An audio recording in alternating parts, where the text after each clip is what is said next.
Innocent people do go to prison.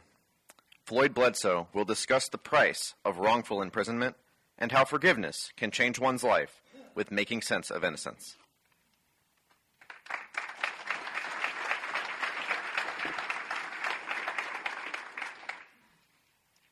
In 1999, I was a 23-year-old kid with a wife and two young children, ages 2.5 and 9 months.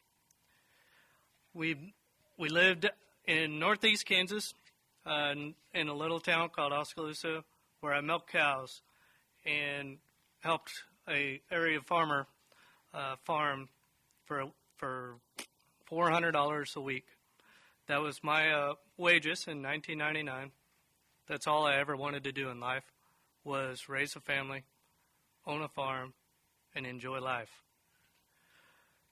In August of 1999, my mother-in-law came to me and my wife and asked if our 14-year-old sister-in-law or her sister could move in with us and go to school. My wife asked me, and I said, sure. And so she moved in August, started classes. The girl went from a F and D to almost a straight A student. But then in October of 1999, things changed. A man went to our house, snatched the girl. She disappeared. We searched for her for 3 days. Then, after he confessed and turned himself in, he said, I didn't do it. My brother did it. And then I found myself sitting in an orange jumpsuit in front of a judge. Only witnesses that could testify where I was 120 head of cattle. The witnesses stacked up against me. Detectives said that my brother never confessed. My brother bought a gun that day, bought bullets that day. The detectives testified that I got the gun, that nobody knew that he had bought. A 4-day trial, a day and a half of deliberation, and I got sentenced to 25 years to life for first-degree murder, aggravated kidnapping, and aggravated indecent liberties. I got sentenced to the Department of Corrections, got sent to Hutchinson, lost my 40 acres that I inherited, lost my family, lost my wife, lost my 2.5 and 9-month-old child, all because I thought the court system did what they were supposed to do. For 16 years, that's what people knew me from. Bledsoe, 70545. 16 years, I went to prison. While in prison, I made a decision. I was not going to be angry, and I was not going to be bitter, but I was going to make the best I could of a bad situation. I learned HVAC, electrical and plumbing. I went and took any course I could on self-help to change my life. Then in 2015, my attorneys through the Innocence Network came to me and started talking to me about a new technique called Touch DNA. They said, Floyd, we don't want to get your hopes up, but unfortunately this is our last resort. DNA, the power in the blood. I knew that if I got my hopes up high enough, that somehow the truth would come out.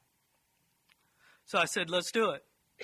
So they sent it off 6 months, 7 months, 8 months. Finally, December 7th of 2015, I got my day back in court. The DNA came back, not mine. DNA came back. It was my brother's DNA. Since then, we've discovered a lot of things. It was the work of a bunch of interns not willing to give up. 3 ladies who, every time I called, said, Floyd, we'll figure out something. And when I hung up the phone, I'm sure they said, what in the heck are we going to do? But they never gave up. they never let me lose faith. They always kept a positive word to me. Then in December when I walked out, they took me up. They gave me the clothes I wore out of the county jail or county courthouse at 3:45 in the afternoon. They paid for my room. They helped me find a place to live with some area residents here, and I moved to Hutchinson, where that was the only people I knew. I adopted a dog named Alfred. You know, one thing about Alfred, just like Batman, he always comes in handy. He introduced me to this young lady. We got married 3 years ago. We've got 3 kids under the age of 4. That's Brinley. She's 6 months old now. And then Bryce is 2. And then Blake is my stepson, which I consider my own son. What I lost, God has given back to me.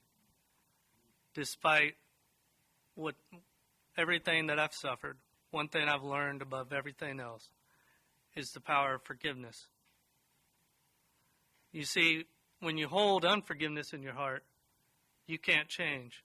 While in prison, I learned how to paint. Why?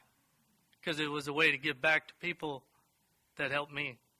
Many people in this community have paintings that I've done for them. This actually sat in the Jefferson County Courthouse for a while. This one's at MIP. Jefferson County Courthouse, the same courthouse I was convicted in. The DA bought a painting that I'd done, stuck it up on the wall, and on a plaque underneath it said, "Done by the innocent Floyd Bledsoe." Thank you.